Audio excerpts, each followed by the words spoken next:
The snow had a way of making the city look honest, stripping it of its usual arrogance and noise, turning neon lights into soft blurs and car horns into distant echoes, and it was on a night like that, cold enough to bite through wool and pride alike, that Alexander Kane first saw her at the bus stop. He hadn't planned to stop.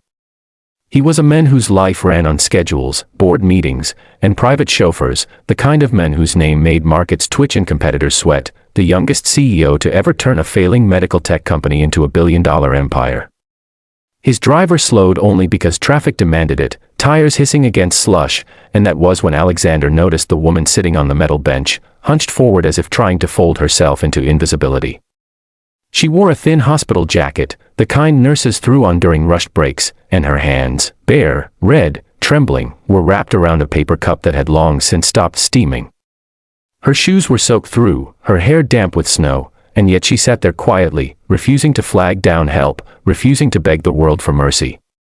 Something in that stillness struck him harder than any desperate plea ever could.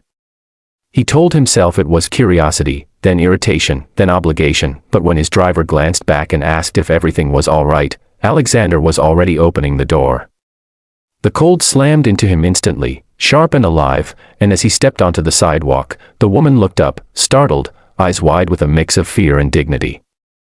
Up close, he could see the exhaustion carved into her face, the kind that came from giving too much for too long with nothing in return. "Miss," he said, his voice calm but firm, the voice that had ended arguments and sealed deals, "you're freezing." She tried to smile, tried to brush it off, saying the bus would come any minute now, that she was fine, that she didn't need help, but her teeth chattered in betrayal. Alexander glanced at the bus schedule posted behind her, service suspended due to the storm.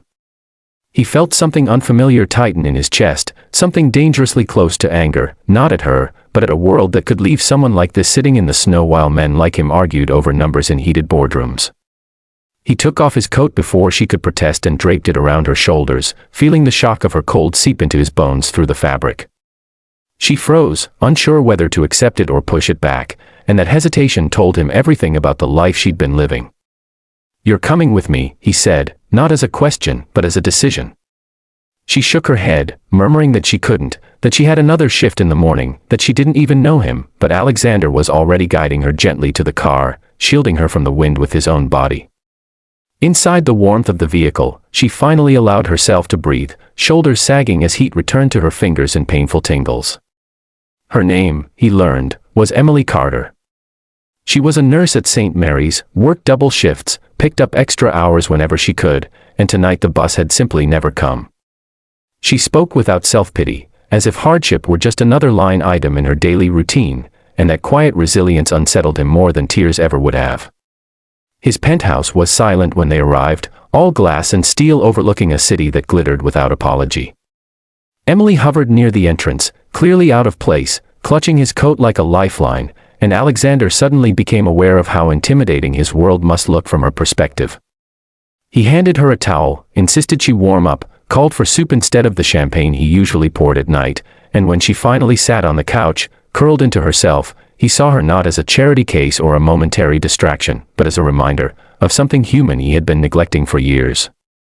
She fell asleep there, exhaustion claiming her before embarrassment could, and Alexander watched her for a long moment, listening to the storm rage against the windows, wondering how many Emilis the city swallowed whole every night while men like him drove past with heated seats and tinted glass.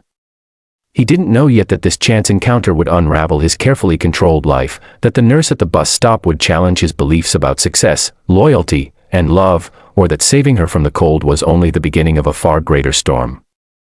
As dawn crept over the skyline, painting the snow in pale gold, Alexander Kane made a quiet promise to himself: this would not be a one-night act of kindness he could forget. And as you continue this journey with us, remember that stories like this unfold one choice at a time, so if you don't want to miss what happens next between the millionaire CEO and the nurse who changed everything, subscribe to the channel now and stay with us for the chapters ahead, because some encounters are not accidents, they're beginnings.